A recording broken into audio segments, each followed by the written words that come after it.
Good morning, everyone. Good morning Welcome from Germany. to Euroshop, Germany.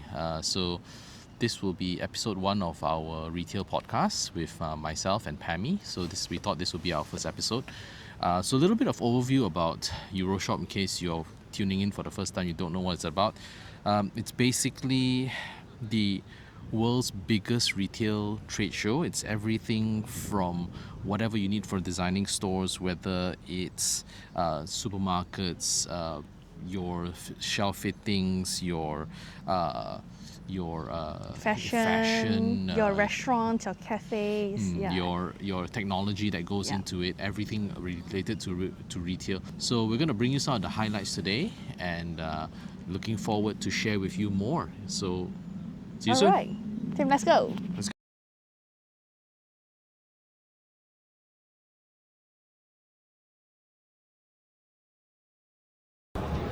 Hey, Tim. We're walking from one hall to another hall. It's super huge right now. I think right now we came from 11. Now we need to go to 9, right? Yep. Let's go to search for our group of fellas at 9.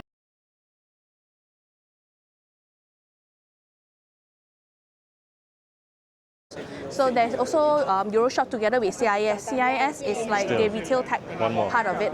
So different halls will have different maps. Let me just show you guys. So this is actually the map of the different hall. So my recommendation and how we usually tackle Euroshop is every day we target, depending how many days you have, I have 3 days, usually I target 3 halls per day. Yeah. So you have the different zones. So where you want to walk. Whether you want to walk only like red zone, green zone, or blue zone. So like today, my goal is I know that I want to tackle technology, so I focus only on technology side and maybe lighting. So lighting, I think it's at hall 9, right? So CIS stuff, usually that's retail tech. It's all the blue zone. Red is all the shop fitting. Green is all the refrigeration and whatnot. Yeah. So I'm starting with retail tech today with lighting. So that's what my goal is today. Because then the next few days I will be going one circle macam ini. From the Mofi booth. Morning. Woo. Yeah. This is the Mofi booth. Yeah, this one's the Lego concept. Okay, So what we have more of our items actually. So most of them got stuck in Poland. We sent it off a lot earlier. Like the tubo that we worked on together and the Cloudo and all of that, all got stuck. Yeah, we sent it out almost 2 months earlier, but then it didn't manage to come here. So we brought a lot of the stuff here through our luggage. And then of course we also have a partner that we're also selling all the gondolas that you see behind here in Poland. Yeah, so we managed to bring those up here and set it all up. So, but the ones that we did bring in our luggage, which is Pano, which is our Lego concept, yeah, where we can put it all together. We have what you see here. It can come into many different type of designs. It comes out with whatever you can imagine. We can probably put it all together. It's very simple. We're using simple screws where you could use your hands to screw it together. Yeah, I mean, if you want it to be a little bit tighter with a screwdriver, also possible as well. Yeah. So not only that, you could also change different type of accessories. So you could have casters at the bottom, so it could become a little trolley. You can push it all around. Some of it, we also have perforations at the side, so you could do hanging on the side of the things. What we've also done that is not here is that you could do a TV console. You could do a larger rack. You could just stack it all because it's metal, easy to put all the things together. Yeah. The weight load. Right now, even for the small ones where you could sit on it, you could even take up more than 100 kgs. No problem. You could stand on it. All our guys have jumped on it, put it all together because it's quite stable. We also have smaller brackets, right inside here to give it extra support. Yeah, if you want to see, there's another extra bracket right at the bottom inside there. All right, everyone. We are right now at hall 6. Yeah. Hall 6 is the Euro CIS, which is technology. So this year, I think we are seeing a lot more self-checkouts, a lot of technology stuff, a lot of robots, a lot of POS. Yeah, Tim, any insights you want to give? People counting systems. We're talking to a few vendors just now. We're talking to some vendors on smart solutions for back-end building CMS system. Yeah. Overall, I think nothing that's blown our minds yet. Yeah. I think everything's with technology needs a little bit more sort of a lot of thinking behind the deployment. So we're sort of the kind of things that we're talking about. It's how do you, for example, a people counting system, how do you identify between your staff and your customers? How do you sort of identify, or what kind of dashboard? Is there any sort of AI introduced? And to be honest, what's disappointing for me is that at the moment, everyone can build a dashboard, everyone can build a report, but no one sort of introduces a layer of intelligence around it yet.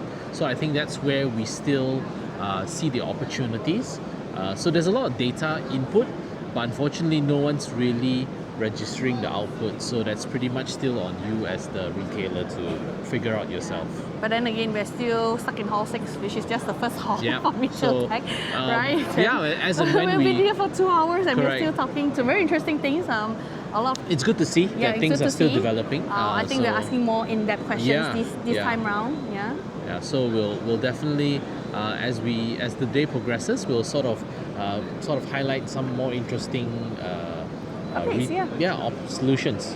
Okay, cool. All right. Win. Okay. Any product that you like? It takes around 9 seconds because of the networking. Wait a minute. Wait. Now you pay. Another touch anywhere. And you can evaluate the system. 5 stars, please. So the sensors are all on the top and wait. It works with 3 things actually. It's the cameras, it's the scales here, Okay. and it's a planograph. So that's how we know. In here, for instance, we have one product that ends here, another that starts here. That's not an issue. And if I could take only one, now I don't know if I can. hybrid design. When cashier off, they can turn it into self-checkout. This one you flip up and become a button. Okay, I help you again. Where's the button again? Oh, here. 变形金刚一样。 So now we are turning it into two self-checkouts instead. So for low frequency hours, it's possible Very to use impressive. it as a self-checkout. Yeah, very impressive.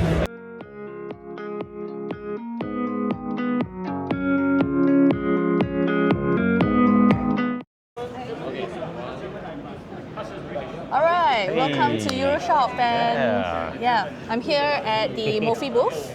I think Mofi, Gemco, Hubs, whatever you Yeah, call we're it. all three. We're all three. three. Yeah. Mofi, Gemco hubs, we're all under one. So Yeah. interesting to finally be here in Europe, right? Yeah. I think all the travel and all the stories that Amir has been sharing about how we managed to set up this booth. Yes. I think Amir, you have a really interesting story to tell, and I Yes. think that can be quite an interesting selling point for why we should use Mofi stuff and modular stuff, right? Oh, for sure, for okay, sure. so what happened, Amir? So it was a little bit of drama coming into Europe for the first time. A lot of our items actually got stuck and didn't manage to arrive on time. Actually, it just arrived today. Really? So it's stuck in Poland right now. So maybe you can ship it over here the next few days and still continue set to it set up, up. right? No, So unfortunately, snowstorm is not something that we would never anticipate because Yes. we come from a tropical country. yes. Right? But that's okay. We still managed to bring Pano all the way here to Euroshop. And that's the wonderful thing about Pano because it's modular, it's easy, it's actually flat pack. So we all just managed to pack every single thing into our luggage. Yeah, I think that's a very interesting thing, right? Yeah. Like everything to luggage to make all this amazing shelving. That means you brought quite a fair bit, yeah? Yeah, we the brought chair. the chairs, the cabinets here, all came just by packing it up right Yeah. into our suitcase. So yeah, if Yeah. anyone want to know more about Pano, Yeah. contact Amir, contact Yes. me. Yes. Right, connect with Mofi. I Yeah. think that's an interesting part.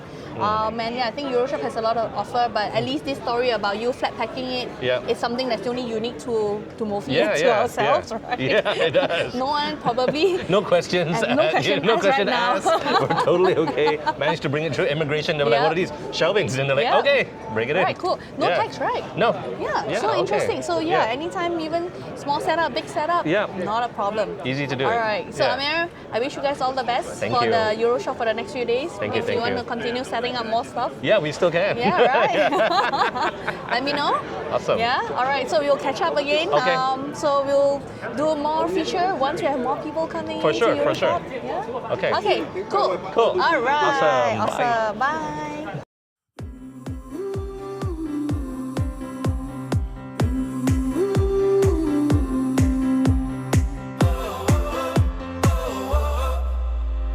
Wind is blowing through our hair, the lights are shining everywhere.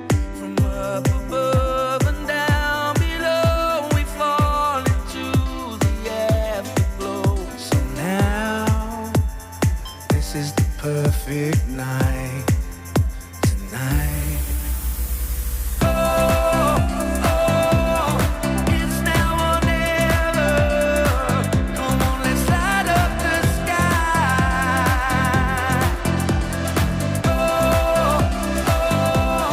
Now we're together. Come on, let's light up the sky. I kind of love this system. It's pretty cool as a setup, where you pick up a shoe, you can find out information on the shoe, whether you have it in your size, you can click more info, you can put the shoe back. It makes a lot of sense. It's a nice display. So it's supposed to sort of It'll show you the product as well as and some upselling options, which for some reason it doesn't want to do right now. So I think is it that? No, it's not. so this one will just show you sort of And the it should open this okay, screen. all right. Just if you're close with the fashion tag. And then you'll get this screen, you get upselling, you see the sizes that are available, the colors. You can even put in a button to put this in your checkout, and then you can say, okay, I want to go to the checkout, and then you get a QR code, or you transfer it to your phone. You can call assistants, all that stuff. Right? But you won't be able to sort of see yourself in the dress and stuff. You have to actually you try. could. Okay. We can put a mirror in front of it. All right. But we noticed a lot of people don't like it because they feel like there might be a camera behind the mirror. Ah, okay, So we started okay. separating the two. But yeah, you can put it behind the mirror. No Interesting. problem. Bot that collects shelf images, so it has 3 camera arrays, All right. and it can be used as one of the data capture methods for our shelf intelligence system called Shelf View. The other being static or fixed cameras, mobile devices, phones, handhelds. We also support shelf edge cameras. But the shelf image is the starting point. I can show you what happens then Yeah, once it why gets not? uploaded to our Yeah, please.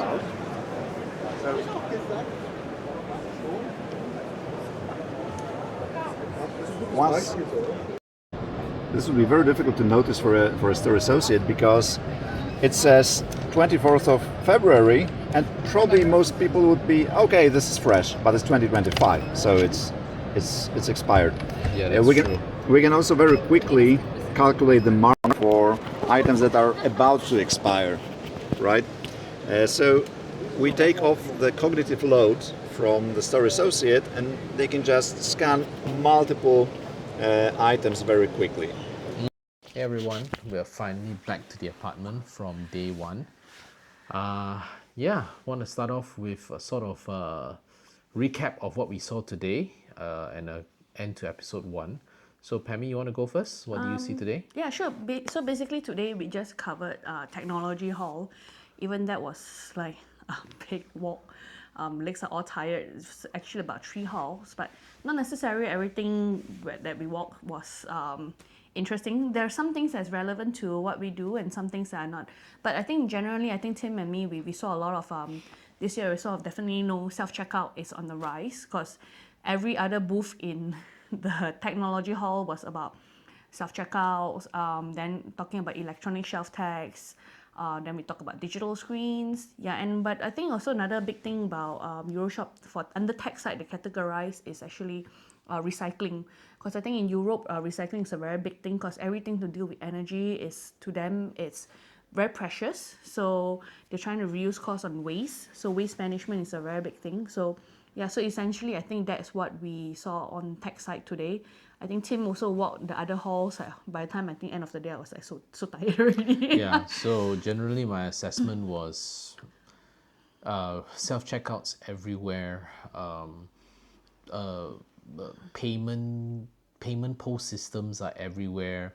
I think if you're in the market for those kind of things, there is an unlimited amount of suppliers in the market. So I honestly, 3 shows in, which a grand total about 9 years since I've been to the first show, I think Pamy and I have really seen really the number of participants sort of shrink. There were less halls this year, right, compared to the previous year, Pamy? I think no. I think number of halls are the same. It's just that maybe to us, a lot of repetition. I think that's actually the Yeah. main key thing. Yeah, so, maybe we correct. couldn't cover everything, but yeah, I think we also maybe either we are 3 times into the expo, but I think we are more focused about what we were looking for this year. I think this year in terms of tech, we were more looking for things that not so much on self checkouts, but things like theft prevention for our clients. I think that's a very big thing about under the tech sector. Things like how can tech make the customer experience better. So previously it was all about talking about efficiency, but this time around we were looking on the side about the experience of the customer's journey about using tech these days. Because a lot of I think tech guys, especially engineers, they're looking at how to make the back end better, but they have a tendency to forget about the customers. So we were more focused about what we were looking for this year. I think the first show when we came, we were like so overwhelmed. I think we had some group of people that follow us, right? Then Yep. they were just really overwhelmed with the sheer size of the show. But then the second show, we brought more people in. We were also a bit more focused about what we were looking for. But this time round, I think third show in, we were really hyper focused about what we had a very clear goal of what we were looking for. Yeah. And I think and also looking for solutions that's also deployable in Asia, because right now this show is very big. It's a lot of European, American companies. They are showcasing here, but Yeah. rather But they not also have everything's they have a sort presence of in Asia. Yeah. relevant. I think the thing you're referring to was like sort of Johnson Controls, where Yeah. they had this sort of locked cabinets, which, well, it's a bit of an issue in the US where a lot of things today, even things like razor blades, we were surprised to find out, are sort of things locked behind a locked case. Whereas I think when we looked at sort of these kind of technologies may not be so suitable to be deployed yet in Asia. So I did find like one thing that really stood out to me today in the show was this company called Scandit, and it was an amazing. They had a robot which was sort of able to do very much not anything new that I've seen, but basically scan inventory on the shelves. But what I liked about it was it could not only scan inventory on the shelves, but it could also identify where products were placed wrongly and sort of send it to a queue system, which would then be managed by a human. So I think you can see a lot of these things coming on, and of course the robot was a bit more useful this year. I think the first time I saw it, it was really just a robot doing the work, but this time they've sort of incorporated advertising, and what it can do is that the robot has sort of a GPS of where it is. So once it knows based on the planogram where it is in the supermarket, it can actually play a corresponding ad. So like for example, if you were sort of in the pasta, it was in the pasta side, then what it would do is that it would play an ad for promoting pasta sauce. So sort of adjacent kind of advertising that as customers are walking through and the robot's doing its inventory take, it could actually help to cross promote. And I think what's interesting about this is that we are seeing manufacturers in these technologies these days understand that the cost of deployment is very expensive. And really what they're trying to do is they're trying to alleviate this cost by saying that, oh, you can now, the robot not only does inventory for you, but it can also be sort of an advertising board, right? So I think it's still early days. One of the things that it can't do still is it can't identify sort of expiry date of your products and stuff like that. So that's still very far away, despite what robotics says that it can and cannot do. So I think that was what we found extremely interesting today.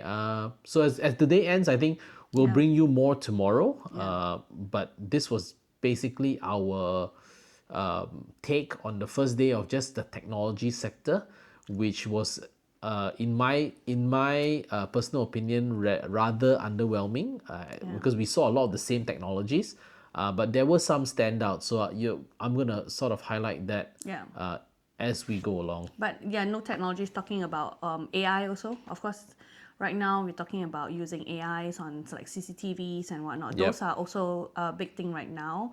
I think we are seeing more and more deployment. And I think Tim, one thing about the people counting system and people detection system was quite interesting was that they use a camera, but we were laughing because definitely we are both clearly over 40 because maybe now the camera setting is below for European face, right? So I'm 30 plus. I'm really happy with that technology. Correct. So I think the accuracy though. the accuracy and if any supplier tells you that they can predict the date of the age of a consumer based on their technology, that's very highly unlikely. So again, it's a very different usage comparatively, I think, in Europe and Asia.